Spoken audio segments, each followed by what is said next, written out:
Hello, my name is Adnan and Balisi, physical therapist registered in the Philippines, and I'm finishing my degree in Master of Arts in Guidance and Counseling. I am the Chief of Clinical Operations of TherapyBCD Physical Therapy Clinic. As a physical therapist or PT, my expertise is in the field of physical rehabilitation. To complement that field, I took up the degree Master of Arts in Guidance and Counseling so that I may also offer mental guidance to my physically disabled patients. I am enrolled in the University of Negros Occidental Recoletos in Bacolod City, Negros Occidental, Western Visayas, Philippines. The title of my paper is Relationship Between Pain Catastrophizing and Perceived Wellness Among Chronic Pain Patients. My co-author is my advisor, Dr. Celo Magallanes, a registered guidance counselor. Chronic pain patients have unique cognitive processes. This uniqueness in thinking process can result in unique experiences of pain and unique perceptions in life. Different studies have established pain catastrophizing behaviors to other health outcomes, but limited literature exists on the association between pain catastrophizing and perceived wellness. This study bridges an evidence gap for pain specialists to be presented with literature that can allow them to see that a patient's pain catastrophizing influences their perceived wellness and vice versa. This study can form the foundation for a pain counseling program. This research paper is studied under the lens of the biopsychosocial theory. This theory states that there is an interaction of biological, psychological, and social aspects in patient care. Cognitive processes that underlie pain catastrophizing and having perceptions of our wellness are under the psychosocial components of this theory. This study adopted a quantitative descriptive correlational research design. The researchers extracted the data from the charts of 91 chronic pain patients in a private physical therapy clinic in Bacolod City from September 2022 to February 2023. All ethical standards were followed. The researchers emphasized the principles of informed consent and confidentiality for this study. The research instruments used in this study are the Pain Catastrophizing Scale and the Perceived Wellness Scale. Both are standardized outcome measures and have established psychometric properties. Descriptively, this study demonstrates that clinically relevant pain catastrophizing is found in females, those with a younger age, in the age bracket of 15 to 54 years old, belonging to higher income categories, and has 1 to 3 sessions of physical therapy. On the other hand, non-catastrophizers of pain take up the greater proportion of chronic pain patients. They make up the majority of all age groups, the majority of men, the majority of lower income brackets, and the majority of all sessions. More working individuals with chronic pain went to the clinic for their condition, and this explains how there are younger ages in the data compared to the older ones. The family monthly income data also shows that the larger number of chronic patients belong to the first three lower categories.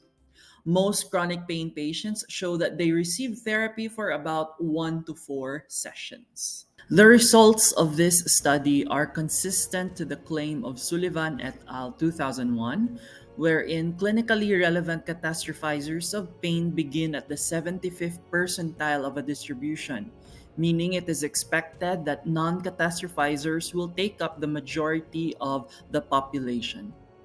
However, the findings for the elderly seems to be not consistent with the claim of Cravelo et al. 2019 and Niels et al. 2019, where supposed to be chronic pain patients are common among the elderly. Chronic pain patients seem to have a slightly high degree of perceived wellness, along with the domains of psychological, social, spiritual, and intellectual wellness. They were all found to be at a slightly high degree. The domains that have a slightly low degree of wellness are emotional and physical wellness. Chronic pain patients in this study have a slightly high degree of psychological and social wellness because they most likely receive psychological and social validation from their friends and relatives. National Library of Medicine 2021. According to Adams and Salomon's 2021, psychological and intellectual wellness are expected to be low among chronic pain patients. However, their study is composed of Canadians. Being more resilient, Filipinos tend to be optimistic in the face of challenges such as a medical condition, Kamitan and Bahin 2021. Hence, a slightly high degree of psychological and intellectual wellness was found in this study. Chronic pain patients also tend to move towards spirituality, according to Hasenfratz et al. 2021. And culturally, according to Magallanes 2021, Filipinos tend to be strong in their faith. This explains the slightly high degree of spiritual wellness among the patients in this study. In this study, pain catastrophizing is classified into two: catastrophizers of pain and non-catastrophizers of pain, which is determined by the scores of the patient in the pain catastrophizing scale. A score of 30 and up means a clinically relevant level of pain catastrophizing, while a score of less than 30 is not significant for catastrophizing behaviors. Catastrophizers in this study have a slightly low degree of perceived wellness, while non-catastrophizers have a slightly high degree of perceived wellness. This is also consistent across the different domains of perceived wellness. Catastrophizers simply scored lesser than non-catastrophizers of pain. These catastrophizers of pain have lesser perceived wellness than non catastrophizers, most likely because they have naturally less physical fitness, they have irrational thinking in their cognitive processes, and they have naturally or they tend to be poor in mental well being. This is according to Susu Rivera et al. 2017 and Petrini and Arendt-Nielsen 2020. Both of these authors support the claim of this study, where relatively the wellness of catastrophizers will be lower than the non catastrophizers of pain. No significant relationship was found between pain catastrophizing and age, family monthly income, and the number of therapy sessions. There was a significant relationship, though, between pain catastrophizing and sex. Table 3 in this slide summarizes the statistical analysis. Though age, family monthly income, and the number of therapy sessions show a descriptive trend with pain catastrophizing, this statistical analysis show that they do not have statistically significant associations. This means that those trends are inconclusive.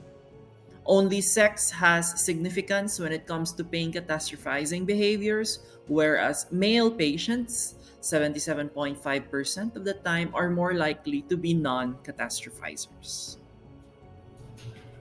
According to Staiko et al. 2017, female patients tend to have more catastrophizing because they are more sensitive to painful stimuli than men. Women are also more likely to experience higher levels of pain due to the sex hormones of estrogen and progesterone. Testosterone in men tend to have anti-inflammatory effects. That is according to Basaria et al. 2015. Likewise, men do not undergo the same levels of suffering when it comes to pain compared to women. Women are more likely to catastrophize since women have more tendencies for anxiety and depression than men, according to Hu et al. 2020.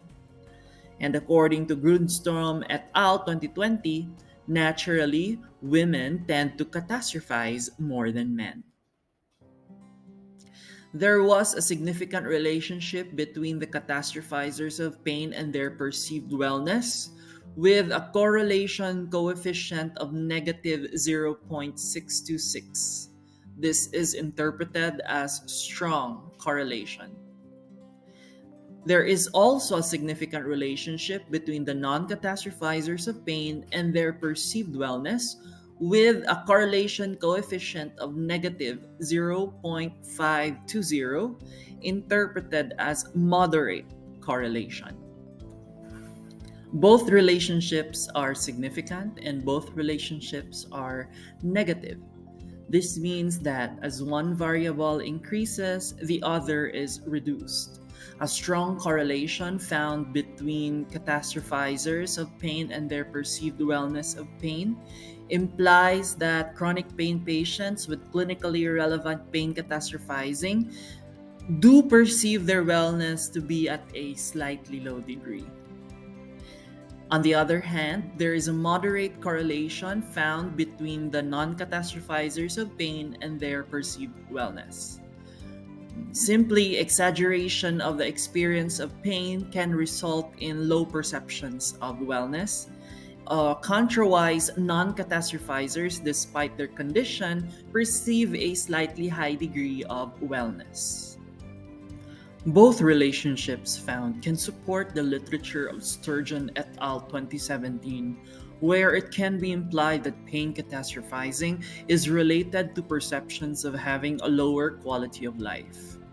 Pain catastrophizers perceive that their pain hinders them from functioning in their daily activities, Suso Rivera et al. 2017, and catastrophizers of pain have negative perceptions of their psychosocial life, Galvez Sanchez et al. 2020.